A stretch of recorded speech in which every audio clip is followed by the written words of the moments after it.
बिस्मिल्लाहिर्रहमानिर्रहीम। अस्सलामु अलैकुम।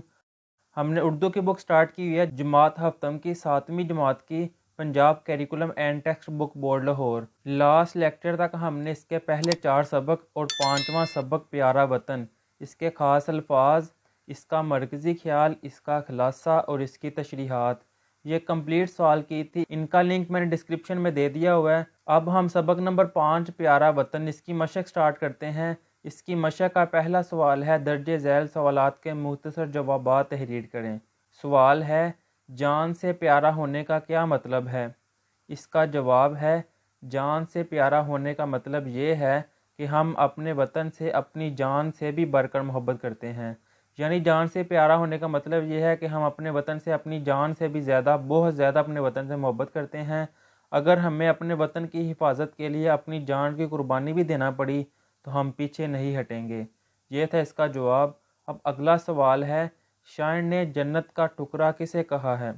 इसका जवाब है, शायर ने अपने वतन को जन्नत का टुकड़ा कहा है। ये था इसका जवाब। अब अगला सवाल है, हमारे वतन के जंगल और बागात कैसे हैं? इसका जवाब है, हमारे वतन के जंगल और बागात बहुत खूबसूरत हैं। जंगलों में खूबसूरत परिंदे चहचहाते रहते हैं। हमारे वतन के बागों में हर वक्त बहार रहती है, इसमें कभी खज़ां नहीं आती। ये था इसका जवाब। अब अगला सवाल है, घटाओं के रंग लाने के क्या मायने हैं? इसका जवाब है, जब घटा छाती है तो बारिश होती है। इस बारिश की वजह से बागों में फूल खिलते हैं, सारा बाग खूबसूरत नज़र आता है। घटाओं के रंग लाने से मुराद है कि हर तरफ रंग बिरंगे फूल खिल जाते हैं। ये था इसका जवाब। अब अगला सवाल है, सवाल नंबर 2, दुरुस्त जवाब की मदद से मिसरे मुकम्मल करें। ना हो क्यों हमें डैश से प्यारा वतन, सब, दिल, जान, खुद। इसका जवाब है खुद। ना हो क्यों हमें खुद से प्यारा वतन। अब अगला है, सुहाना है डैश है सारा वतन, सुंदर, प्यारा, अच्छा या अपना। इसका जवाब है सुंदर। अगला है, ये सरसब्ज़ जंगल डैश हुए, महकते, दहकते, चहकते, लहकते। इसका जवाब है लहकते।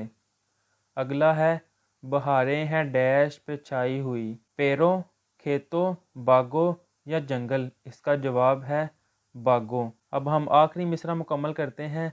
घटाएं हैं क्या डैश लाई हुई, अबर, रंग, बरखा या पानी। इसका जवाब है रंग। ये थी इसकी फिलिंग द ब्लैंक्स। अब अगला सवाल है, दर्जे झैल अल्फाज के मुतज़ाद लिखें। ये अल्फाज लिखे हुए हैं, यहाँ पे अब हम इनके मुतज़ाद लिखेंगे। पहला अल्फाज है जन्नत, इसका मुतज़ाद है दोज़ख। अगला अल्फाज है फसाना, इसका मुतज़ाद है हकीकत। अगला अल्फाज है बहार, इसका मुतज़ाद है ख़ज़ां। अगला अल्फाज है खुशी, इसका जवाब है गमी। और आखिरी अल्फाज है दिन, इसका मुतज़ाद है रात। ये थे इसके अल्फाज मानी। अब अगला सवाल है, कॉलम अलिफ में दिए गए हर मिसरे का दूसरा मिसरा कॉलम बे में तलाश करें और इसे दी गई मिसाल के मुताबिक कॉलम जी में लिखें। इसमें कह रहे हैं कि कॉलम अलिफ में ये वाले जोन से मिसरे दिए हुए हैं, इनको कॉलम बे में मिलाएं और जिस तरह कॉलम जी में पहले का जवाब दिया हुआ है, इस मिसाल के लिहाज से बाकियों का जवाब इनके नीचे लिखे। यहाँ पे पहला है कॉलम अलिफ में, ना हो क्यों हमें जहाँ से प्यारा वतन। इसका जवाब उन्होंने पहले ही दिया हुआ है जन्नत का टुकड़ा हमारा वतन। तो इसको अब हम मिला देते हैं, है जन्नत का टुकड़ा हमारा वतन। अगला है, ये सरसब्ज़ जंगल लहकते हुए। इसको हम मिलाएंगे, ये बागों के मंज़र महकते हुए। अब हम इसको यहाँ पे लिख देंगे, इस लाइन के सामने यहाँ पे, ये बागों के मंज़र महकते हुए। अब अगला है, बहारें हैं बागों पे छाई हुई। इसको मिलाएंगे, घटाएं हैं क्या रंग लाई हुई। इसको अब हम कॉलम जी में लिख देंगे, घटाएं हैं क्या रंग लाई हुई।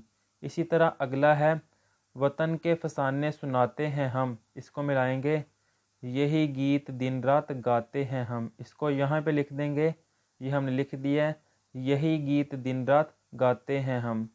अब आखिरी है, हम इसके हैं, ये है हमारा वतन, हमारा वतन پیارا پیارا وطن، اس کو یہاں پہ لکھ دیں گے ہمارا وطن پیارا پیارا وطن۔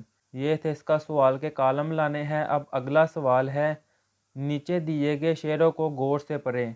نہ ہو کیوں ہمیں جہاں سے پیارا وطن، ہے جنت کا ٹکڑا ہمارا وطن، سہانا ہے سندر ہے سارا وطن، ہمارا وطن پیارا پیارا وطن۔ اوپر دیے گئے شعروں میں آنے والے الفاظ پیارا، ہمارا، سارا ایک جیسی آواز دیتے ہیں، ہم الفاظ کو قافیہ کہا جاتا ہے۔ اس میں یہ پیارا، ہمارا، سارا، پھر آگے ہے پیارا، اگلی لائن پہ ہونا تھا ہمارا، اس سے اگلی لائن پہ ہونا تھا سارا، اسی طرح چلتے رہنے تھے۔ تو اس میں پیارا، ہمارا، سارا جو ایک جیسی آواز دیتے ہیں ان کو اب ہم کہتے ہیں قافیہ۔ شعروں کے آخر میں وطن کا لفظ بار بار دہرایا گیا ہے، یہ وطن کا لفظ ہر شعر کے آخر میں آیا ہے۔ ہو بہو دہرائے جانے والے لفظ یا الفاظ کو ردیف کہتے ہیں۔ اس مثال کی روشنی میں نیچے دیے گئے شعروں سے قافیے اور ردیف الگ الگ کریں۔